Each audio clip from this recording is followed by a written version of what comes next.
Song Swakum can say without it up. Probosip Headway Elementary Student Book. Yeah, the Knong Ksai video ni. Lực rú năng nom một chun bong bồn cồn khmôi chào chào sa sa nụ sa năng bên đây chụp cồn và sang cột óng để đi môn cho riêngในขนมខ្សែវីដេអូពាក្យដែលទី10នេះដែលខ្សែវីដេអូនេះនឹងនាំមកជូនដោយអត្ថបទមួយនៅលើទំព័រទី16ណាបានន័យថាលើទំព័រទី16នេះមានអត្ថបទ2ដែលអត្ថបទទី1នេះគឺនិយាយអំពី Darcy Bussell Ballet Dancer ណាមួយណាទី1ហើយនឹងមួយទៀតគឺ David Guetta DJ Superstar ណាអាហ្នឹងគេឲ្យយើងកលេចមើលមកអ្នកទាំងពីរហ្នឹងហើយគេសួរយើងថាណា Do you know them អូខេសំណួរនេះដូចដែលលោកគ្រូធ្លាប់រៀនចឹងណាសំណួរបានន័យថា Do you know them ណាពាក្យ them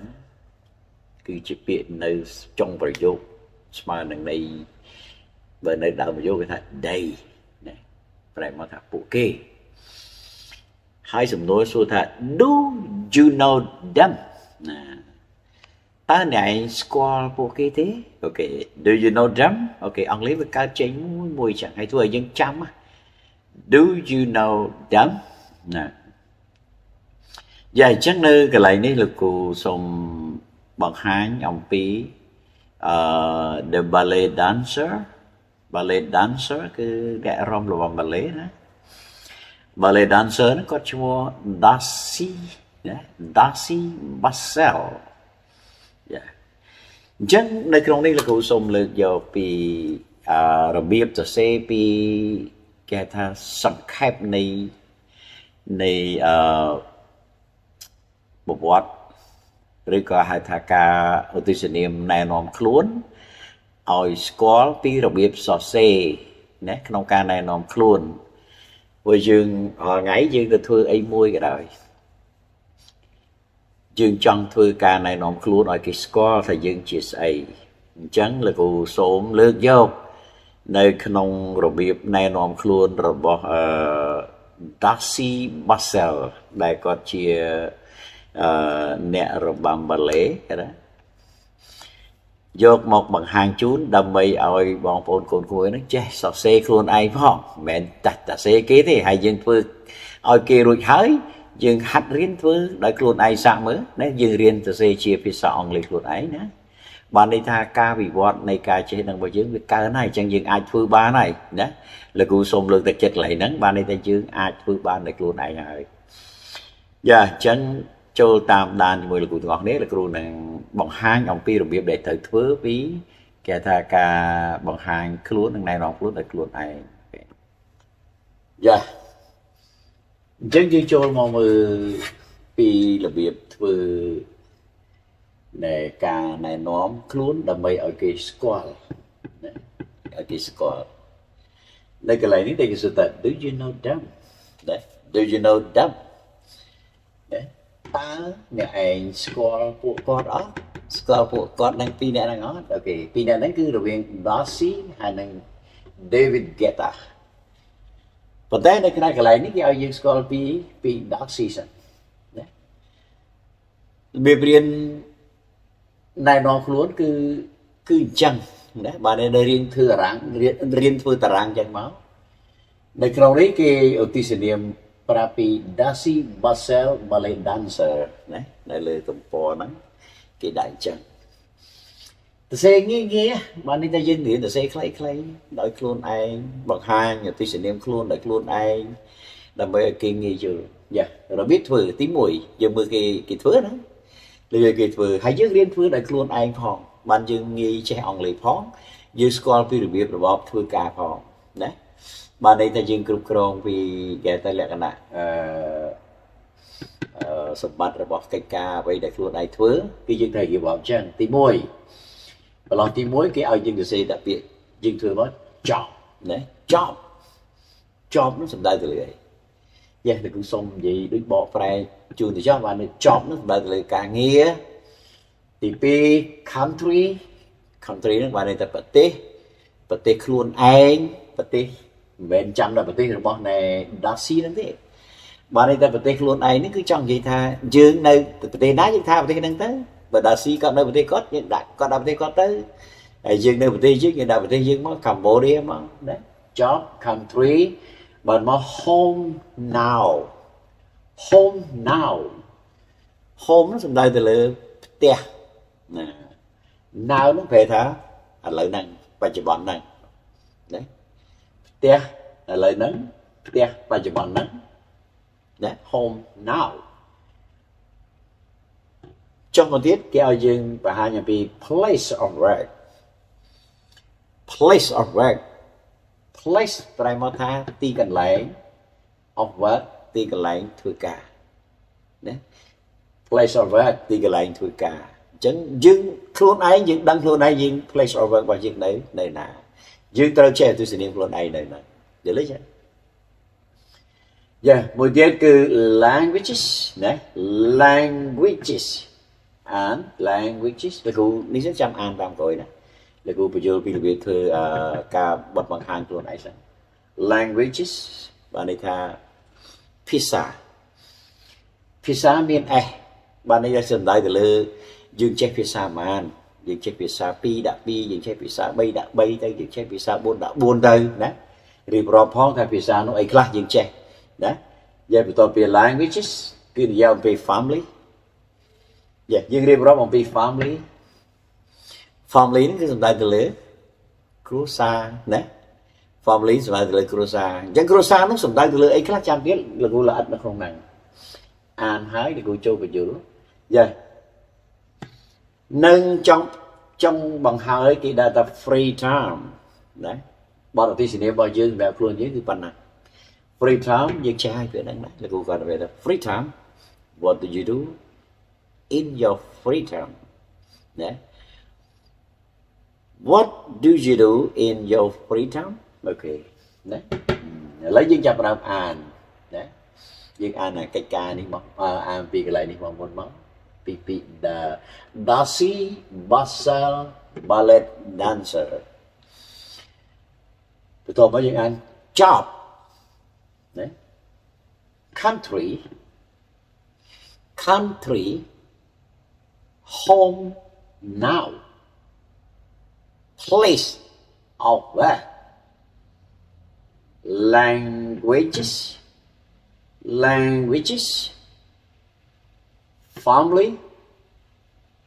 family, yeah, free time, ok mình phần này. Lấy dương mưa pi là biệp đại kỳ trong này nón khuôn, dương có chẳng này dương tự mưa pi biệp này. Ok, lấy bất kỳ gì tha, thì mỗi dương này nón riêng rộng một phần năng máu, mỗi pi 7, 4, 5, một mỗi phần này. Dương này nón thì mỗi dương này nón kế về tha chỉ chọn chương ca nghệ bọn dương chỉ xây đây cái này ní Darcy Basel có vẻ qua thái quát từ chia cái gì cắt click lấy chứ người ta quát từ chia ballet dancer and model ok ballet dancer and model yeah ballet dancer phải một tháng nè rong được ballet mỗi nè là rong ballet and model nâng bằng hành một cái ban sẽ đà ra bằng hành một trong thưa phía đà ra có ban đây một tay kiểm cho dương vợ chớ tại dương phía model nó gây ra bằng hành một ban đây ra nơi từ tiên game kiếm đây là hay nè không bị hết cài là một bằng hành một đấy đó khi mình để đấy khi mình là vô đà ra trang viện đó vì đây không đấy bằng cọp đời viện đà ra rồi cả hai chân dương ai ra đà ra bằng hành một có bán nẹp bằng hành một có bán sẽ chạy bởi bởi vì đã star đấy model star anh bạn này gì ai bởi vì đã bằng hàng một bạn một tới khi còn theo bằng hàng một tập đăng từ clay đó đấy ok country dương cái luôn dương này đại dương chung ấy đấy bạn này ta vật tiền dương này là country គឺសំដៅទៅលើប្រទេសអ៊ីងឡែនប៉ុន្តែមុននឹងរៀបរាប់ទៅដល់ប្រទេសអ៊ីងឡែនយើងត្រូវដឹងថាបើនៅចុះនៅក្នុងប្រទេសយើងតើបងប្អូននៅណា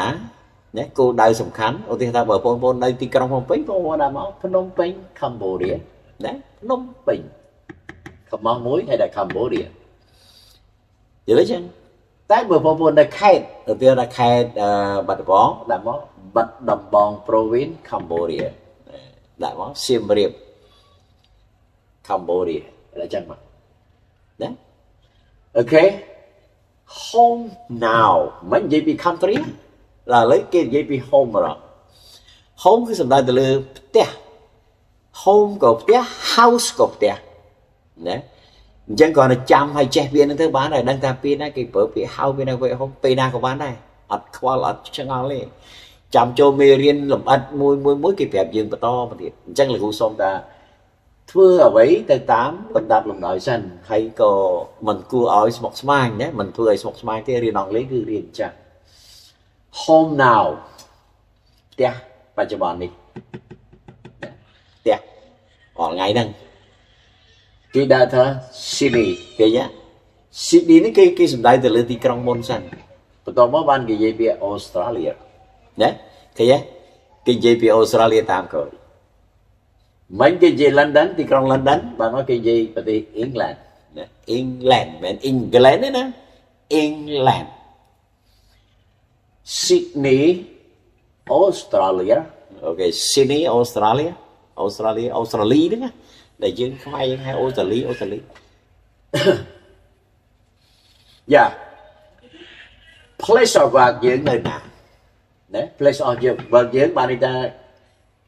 mainly នេះគេនិយាយទៅលើគោលកន្លែងដែលសំខាន់កន្លែងដែលសំខាន់នេះគឺកន្លែងធ្វើការដែលសំខាន់របស់គាត់នេះគឺនៅ London and Sydney បាទនេះគាត់នៅទាំង London ផងនៅ Sydney ផង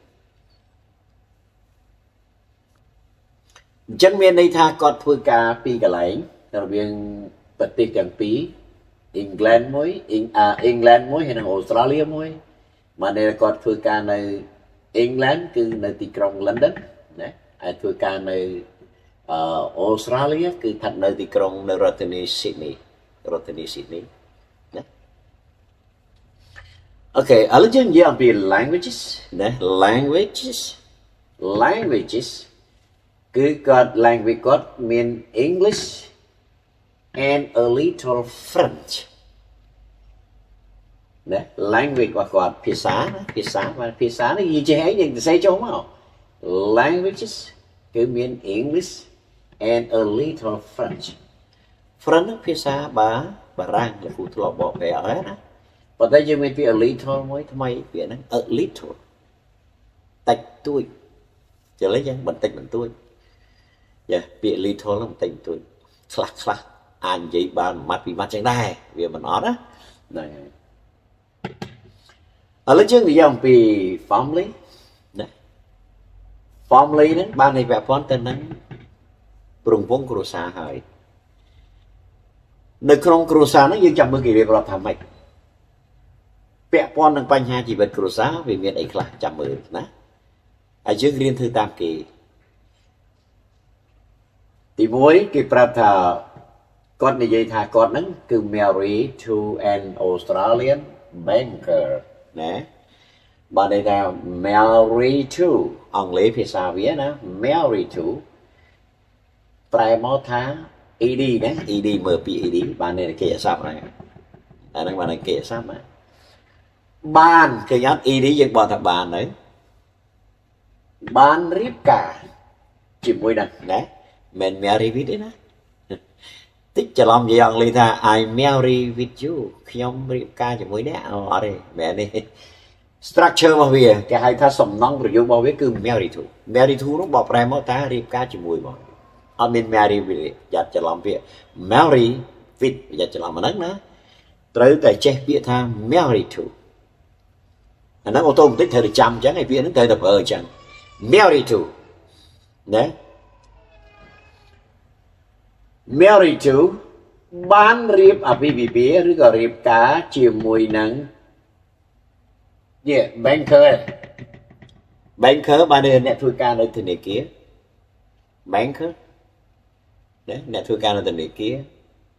ដែលអ្នកធ្វើការនៅធនាគារនេះគឺជាជនជាតិអូស្ត្រាលីណាប្រទេសគេហៅថាអូស្ត្រាលីប្រទេសហ្នឹងអូស្ត្រាលីដល់ជនជាតិគឺអូស្ត្រាលីយល់ទេបានន័យថាបើជនជាតិគឺអូស្ត្រាលីហើយចុះដល់ភាសារបស់ប្រទេសអូស្ត្រាលីគឺប្រទេសអីភាសាអីគេEnglish ណាអញ្ចឹងបានន័យថាអូស្ត្រាលីមានប្រទេសគេដែរមានជាតិសាសន៍មួយនឹងគេដែរប៉ុន្តែនិយាយភាសាអង់គ្លេសបើយើងវិញយើងមោទនភាពថងថាយើងមានប្រទេសកម្ពុជាមួយណាប្រជាជនយើងមានចំនួនទៅតាមចំណុះនៃប្រទេសជាក់ស្ដែងយើងមានជាតិសាសន៍មួយគឺជាតិសាសន៍ខ្មែរប៉ុន្តែឥឡូវហៅជាតិសញ្ជាតិកម្ពុជាគេប្រើពាក្យចឹងប្រទេសកម្ពុជាសញ្ជាតិក៏កម្ពុជាឯភាសាដែលយើងប្រើហងៃយើងប្រើភាសាខ្មែរយើងអត់មានប្រើភាសាគេទេភាសាជាតិសាសន៍របស់យើងមកអូខេអាហ្នឹងក៏ជាមោទនភាពមួយដែរសម្រាប់ជាតិសាសន៍ខ្លួនយើងណាយើងអត់ប្រើភាសាគេណាដូចប្រទេសវៀតណាមហ្នឹងមិនមែនភាសារបស់វាទេអាហ្នឹងភាសាឡាតាំងហ្នឹងអក្សររឹសដើមកណ្ដាលរបស់វាអត់មានទេសូម្បីតែភាសាអក្សរសៀមក៏ចឹងដែរសៀមគឺវាប្រើភាសាបាត់ក្បាលបាត់កតុយបើយើងមានសក់មានក្បាលមានកតុយតែទៅបើសៀមអត់មានអីប្រើទេបានន័យថាវាផ្សំអក្សរប្រើវាយកទៅនេះតិចយកទៅតិចហ្នឹងគឺយើងនិយាយទេពិសេសយើងមានមោទនភាពត្រង់ថាអក្សរបាលីសំស្ក្រឹតណាខ្មែរយើងទៅសេបានមានតម្កល់ឲ្យចំអក្សរខ្មែរទាំងអស់ណាសំស្ក្រឹតណាយើងមើលពីធម៌ពុទ្ធដែលទ្រង់សម្ដែងសូត្រនៅក្នុងកិច្ចប្រតិបត្តិរបស់ព្រះសង្ឃនៅក្នុងវត្តមួយសូម្បីប្រទេសណាដែលកាន់សាសនាពុទ្ធសាសអីក៏ដឹងអ្នកដឹងអ្នកមោតាសាណាអ្នកមោតាសាណាគឺពាក្យហ្នឹងខ្មែរយើងក៏អ្នកមោតាសាហើយយើងទៅសេពេញនៅក្នុងអក្សរសំស្ក្រឹតក៏សេចឹងបាលីក៏សេចឹងអូខេនេះក៏ជាចំណុចរសើបមួយដែលយើងគួរតែមោទនភាពណាអូខេយើងចូលតទៀត Married to an Australian banker បានន័យថាបានរៀបការជាមួយនឹងអ្នកធ្វើការនៅធនាគារជនជាតិអូស្ត្រាលីម្នាក់ and អានេះចិត្តដល់ថ្ងៃបានបញ្យល់ហើយដោយសារពាក្យអូស្ត្រាលីនាំមុខដោយស្រៈណាអញ្ចឹងពាក្យអូស្ត្រាលីនាំមុខដោយស្រៈណាអូស្ត្រាលីតែសេដោយស្រៈគឺបានន័យថាចាំមិនក៏ប្រើដូចគេទៅ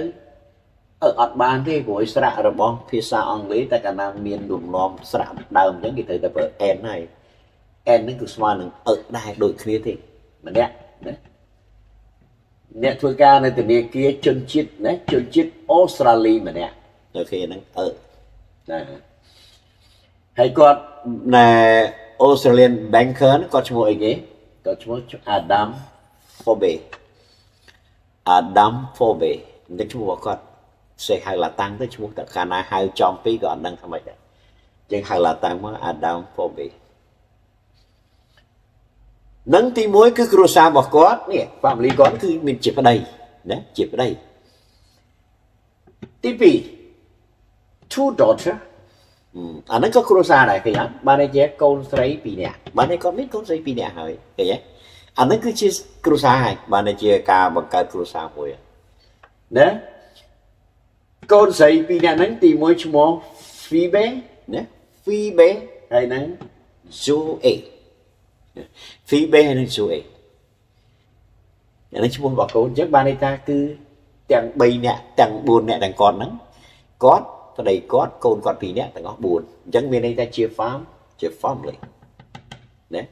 គឺជា family ហើយចុះបើយើងអត់ទាន់មានគ្រួសារអត់ទាន់មានកូនអត់ទាន់មានប្តីអត់ទាន់មានអីធ្វើមកយ៉ាងយើងអាចនិយាយថា